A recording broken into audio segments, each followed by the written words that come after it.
everything we get from these tariffs. And what are we doing with that? Are we using it to cut taxes like Pierre Poilievre? No. Appears the biggest risk to Mark Carney's campaign is himself. This posturing is pathetic. There's still communities, 33 communities, First Nations communities, that don't have drinking water, proper drinking water that they don't have to boil. It's been 10 years and the Liberals still can't solve that problem. They can give away $100 million to Gaza, but they can't solve First Nations drinking water in Canada. If they actually cared, they would have solved the problem. And showing it here, we have long-term drinking water advisories here. So 35 long-term drinking water advisories, still 33 communities that the Liberal Party has neglected. Instead, they send their money everywhere else, but actually helping people in Canada, like the First Nations, who should have clean drinking water. On this episode of Far Off Ripoff, we have this example here, $40,000 getting sent to Bali, right here, coastal villages of Bali, to provide clean drinking water. So our government is spending money to give clean water to people in Bali, but not the First Nations of Canada. We've got $39,000 being sent to Bhutan, ensuring water security through spring shed management for sustainable supply of water. The Liberals seem to think the people of Bhutan having clean water is more important than our First Nations. We've got $30,000 going to Samoa for addressing rural drinking water quality. We've got $48,000 going to Tonga to replace a diesel water pumping system with a solar water pumping system. We've got $5 million going to sustainable water management in Dubai, with the expected outcome here to manage and sustain Iraq's water resources. These people don't know what's going on. It's like watching a train wreck and you just can't look away, but you know the train's coming. And that our old relationship with the United States is over. Is over. And why are these people cheering? Canada doesn't survive without America. Do you not get that? So we got it right here. Carney, Starmer discuss deeper trade ties in response to Trump's tariff situation. Here they are wanting to push net zero on all of us. Carney spoke with counterpart on Sunday, United Kingdom. The last country we want to be more alike is the UK. We're not coming together, unfortunately, with our American ally. It's a hinge moment. Yeah, because you're pushing them away. The only thing that Liberals have done is just insult Donald Trump, starting with 2 months of Justin Trudeau running his mouth. Mark Carney has taken over here. Caused by our American ally. But we are coming together as Canadians. This guy is unbelievable. How he's duped these people into believing the nonsense coming out of his mouth is beyond me. Our response to these series of tariffs, and if you saw the headlines and over the weekend, more coming on our softwood lumber, one of our biggest exports, livelihoods, being attacked again by the Americans. We are fighting the Americans everywhere they understand. We're fighting the Americans in the pocketbook. We have retaliatory tariffs on them. Yeah, that hurts our people, Mark. That hurts Canadians. That's a tax on our people. Hit them again in the auto sector. We're fighting them. Once again, that hurts our auto sector, Mark. On Fox News, which is what they understand. We're sending Doug Ford onto Fox News to show them we're not messing. Why is he insulting Doug Ford? Why is he mocking him? We're sending Doug Ford onto Fox News to show them that we're not messing around up here. And we're going to send Danielle next. Maybe we won't send her. We'll send Danielle. No, maybe we won't. We won't send Danielle.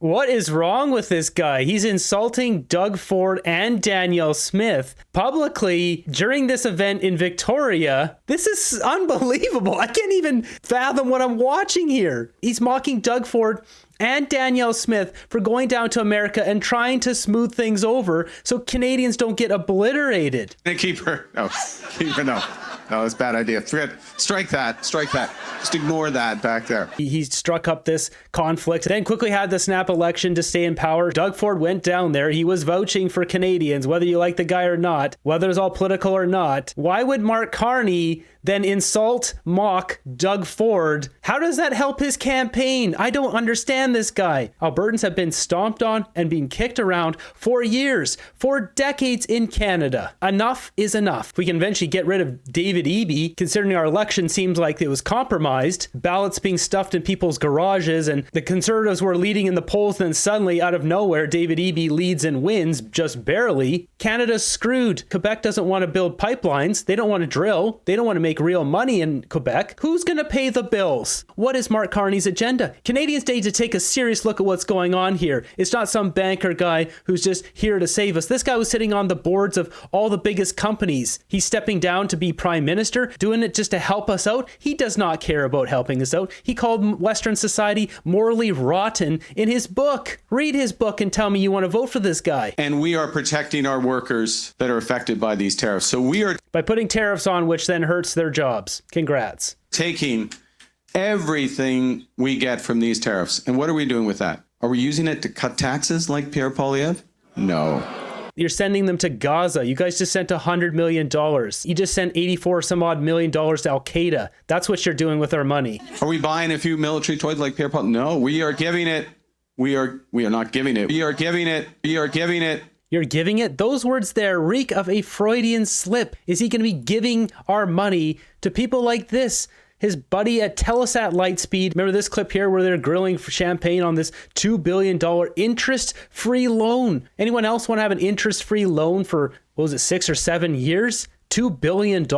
You could get stinking rich off of that just by doing some basic investing. Of 4.7% plus the overnight repo rate. That's about a 10% interest rate at current rate. That's over $1 billion of interest in the first 5 years that you're forgiving to Telesat. Exactly. $1 billion of interest. And you said you'll get goods in kind. There are no goods in kind. Mark Carney loves doing philanthropic endeavors with certain countries and companies to only come back later asking for something with his hand open. He's clearly doing it with China. He does it with world leaders. That's how Mark Carney operates. No, we are giving it. We are not giving it. We are using it to support our workers and their businesses. No, you're not. Just bringing it up here off of my own video. You can see this is my own video. Back on March 12th, 84 million aid from Canadian taxpayers to Syria's new Al-Qaeda government. So they were overthrown, and the new government is essentially, it's an arm, a wing of Al-Qaeda. They dish out our tax dollars all around the world and don't help Canadians. They haven't been helping us for years. Why would we expect them to help us now? And we've taken another lesson, and I'm standing here next to Will. But one of Will's many expertise, is about the Arctic and protecting our Arctic. And so we are putting year-round troops now.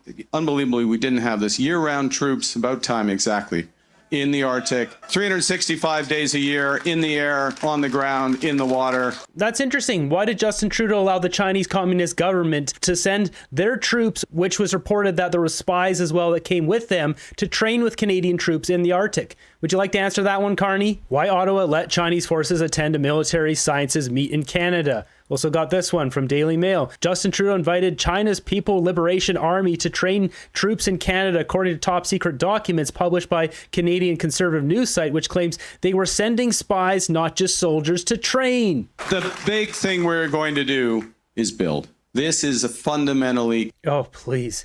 You guys have said this for 10 years. Justin Trudeau brought out his Housing Accelerator program, and leaked documents came out showing that they knew it wasn't going to work. They still did it anyways, trying to dupe Canadians. We are going to build ourselves into a clean energy superpower.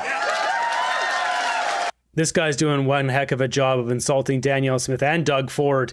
With all the rhetoric coming out of Mark Carney's mouth, I'd say give him a max 3 months before he breaks ethics laws. We got Vesper Digital posting this one here. This just about sums it up. Another Liberal was found to have broken ethics rules this past week. And those people are putting us all at risk. We invoked the act because it was the advice of nonpartisan professional law enforcement. Did you ask the government or representatives for the invocation of the Emergencies Act? No, there was never a question of requesting the Emergency Act. And so you never asked for it? No, we actually reached out to various police agencies. And those people are putting us all at risk. Do we have any evidence, Minister, that the ArriveCan app is suppressing cross-border travel and tourism?